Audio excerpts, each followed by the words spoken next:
गेले अनेक दिवस सातत्याने युवा सेनेचा महापालिका क्षेत्रातील अवैध पानटपऱ्या हटवण्याच्या मुद्द्यावर महापालिकेशी पत्रव्यवहार तसेच आयुक्त, उपायुक्त आणि प्रभाग अधिकाऱ्यांशी गाठीभेटी सुरू आहेत। मात्र त्यानंतर देखील काही ठराविक अधिकाऱ्यांच्या टपरी मालकांशी असलेल्या लागेबंधांमुळे पनवेल महानगरपालिकेतील काही ठराविक अनधिकृत पानटपरी हटवल्या गेल्या नाहीत।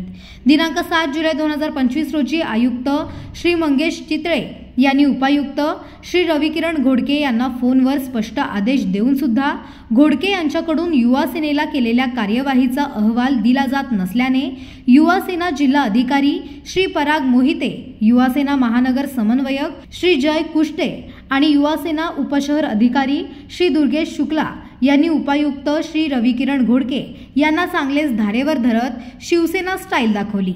महापालिका आयुक्त यांनी घोडकेंना युवा सेनेला 2 दिवसात केलेल्या कारवाईचा अहवाल देणे आणि बाकी अनधिकृत पानटपऱ्या तातडीने उचलण्याची तंबी दिलेली असतानाही घोडकेंची ही टाळाटाळ नेमकी कोणत्या उद्देशाने आहे हा प्रश्न आज युवा सेनेने विचारला आहे।